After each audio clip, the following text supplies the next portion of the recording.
Archie Slaymaker, International Boxing News in association with Vote Boxing. I'm joined by the lightweight prospect, Macauley Owen. Macauley, how are you today, mate?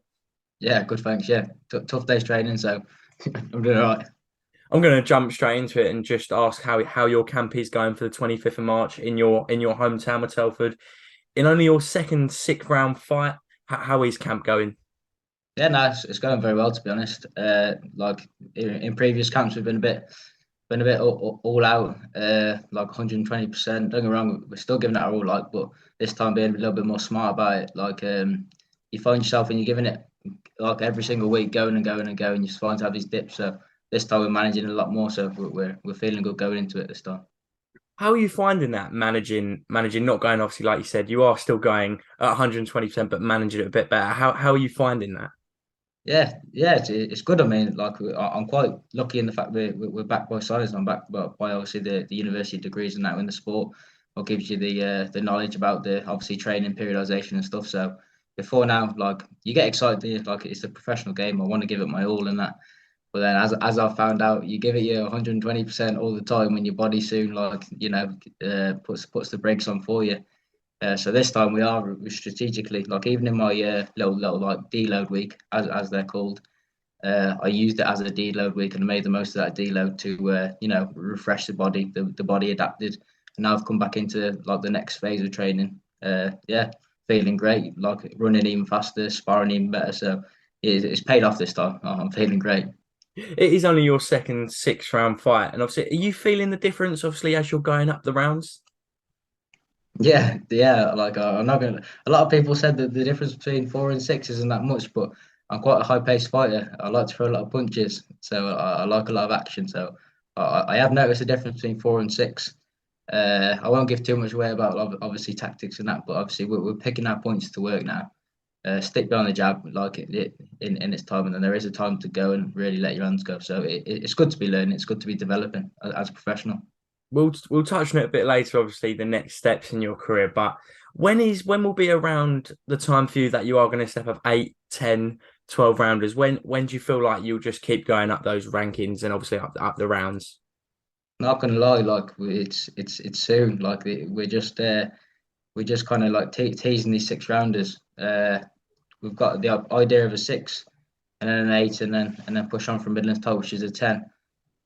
Me personally, if we get the 6 out of the way, I wouldn't mind going up to 10 because at the end of the day, like I'm fit as a fiddle now. The 10 rounds, I do think I'll settle into it very very nicely. So it's about like yeah, just get this one out of the way, and then I'm sure you'll see probably a 10 round the next one. To be honest.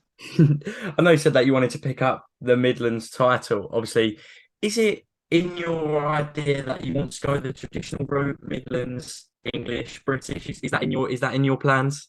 Yeah, I want every belt. I want every belt, mate. Like every single one. Yeah, like the Midlands first.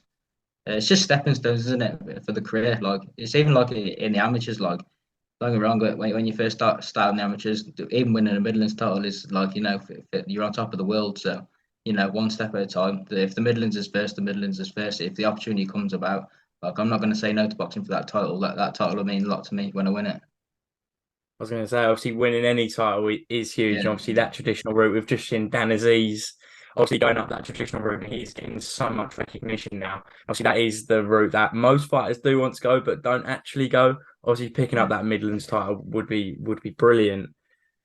Obviously, we're going to go into it. Obviously, you turned professional with Frank Warren, 5-0, one stoppage. How do you sort of assess your time with Frank Warren at this moment in time? Yeah, it's been good. It's been very good. The opportunities have been there. Obviously, for 5 fights in what was it, 13 months.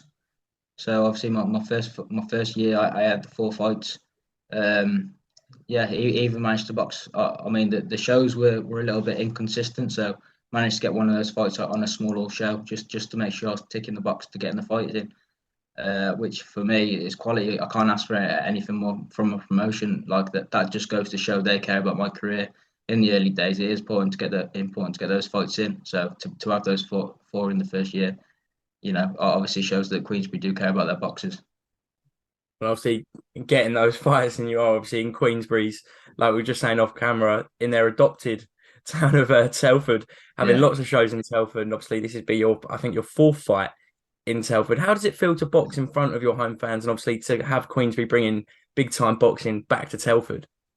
Yeah, it is quality. Like obviously, when I was amateur, I obviously box locally then, and you hear a lot about the ex pros and that, and then all of a sudden there was this big long period where there wasn't much professional boxing in Telford. It kind of like went very very quiet. There was a few guys that on the road going up and down, but obviously they're not boxing locally. They're boxing up and down the country doing their job.